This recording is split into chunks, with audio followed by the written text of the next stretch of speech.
What's going on, guys? So this is going to be an interesting follow-up to a video I did over 6 years ago when my channel was in its infancy, when I had like 10,000, 15,000 subscribers or less, and I used to do my truck reviews in an interesting way.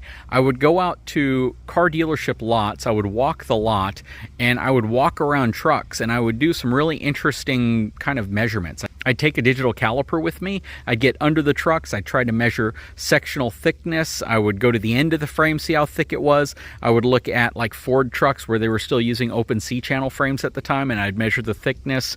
I would show you the suspension from underneath. I would give you a different perspective, but it was really just based on me walking onto a dealership lot, trying to avoid sales reps, and going out and seeing what I saw with the trucks that they had available. Well, this is a follow-up video because I'm gonna check something on this truck that I showcased way back then and see if it still holds true in 2023. Hang tight, I'll be right back.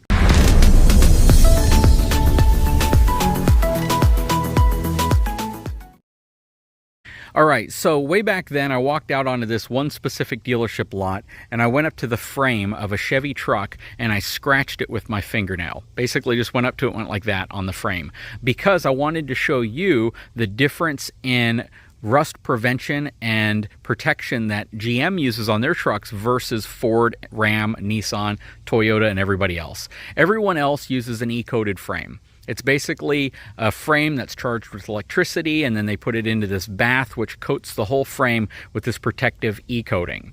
GM, for the longest time, has used what they call frame wax. It's a Knox coating. It's like this military grade kind of a wax coating that the frame is dipped in, and it provides a different type of protection. However, you can scratch it off with your fingers, and that's what they've been using for the longest time. But I have not checked, believe it or not, I have not checked on my 2023 GMC Denali pickup truck whether or not they still use that Knox coating or if they've switched to some other type of coating or even an E-coating. So we're going to walk over to the back here and we're going to see if I can scrape off the coating with my fingernail. So there is the frame, and I can already tell you that they use the coating right there. Typically on an E-coated frame, it's going to be very smooth. It's going to look a lot like your leaf springs. This is more of a powder coat, but on Ford trucks, on Ram trucks, on Nissan trucks, on Toyota, they use an E-coated frame. Let me show you on my truck real quick, and then we'll come back here. Okay, I know I said my truck. Both of them are my truck, but this is my 450, if you want to see it. It's right here. And the frame protection on the 450 hasn't changed in a long time. Actually, in Ford trucks in general, it's been an E-coated frame for a very long time.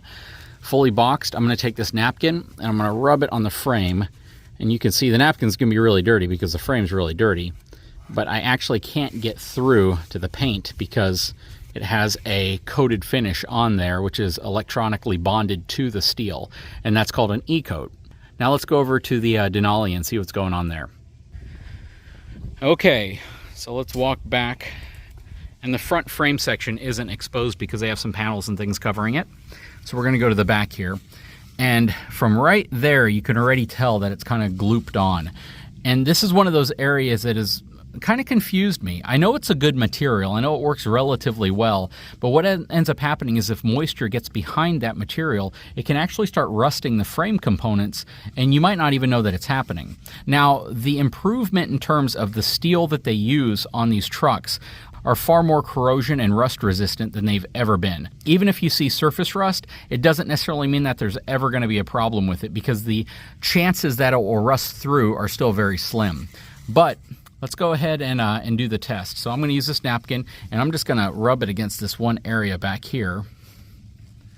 Yep, that is still a wax material. Super nasty. You can see where I rubbed it right there. And it's, look at that, it just barely touched me. And it's super goopy and nasty, and I can scratch it with my fingernail right there as well. Check that, and that is all the way to the steel. That's kind of crazy, isn't it? And, you know, again, it's kind of one of those things where you kind of wonder why they haven't moved to a different technology. And it may be part of that whole, if it's not broke, don't fix it kind of thing. But I do feel that they should have changed to a different type of coating by now. Now I'm going to take a little bit of this goopiness from this part of the frame because it's really thick. I'm going to repair the spot right there with it because it's just that easy, because it's this nasty kind of waxy material and it's clumped on in a lot of locations. And it's kind of one of those things that you may never see this. It may never matter to you, especially if you don't live in an area where you have to worry about rust and salt and things forming on the steel or under the steel. But if you work on this truck, if you do any type of suspension enhancement, anything like that, you're going to be very familiar with this material very quickly, because it gets really messy and it's pretty nasty. But yeah, I just wanted to show you that in 2023, they are still using this wax-coated frame to help protect it. I'm not going to say it's a bad material. I'm just going to say it's a confusing material, just because there's been so many enhancements in terms of steel protection, frame protection, that I don't know if wax coating is still the best route to go. And I can imagine that stuff is super heavy compared to a frame that's been e-coated. So they could probably even shave some weight off of the frame if they went to an e-coating versus using this wax coating. Anyways, guys, wanted to give you a quick update. Some folks actually asked if in 2023 GM is still putting this material on their frames. The answer is a resounding yes, they are. Still super messy, still gets all over you. You don't even have to really touch it very much or apply any pressure to it, and you can see that stuff is just kind of a nasty mess.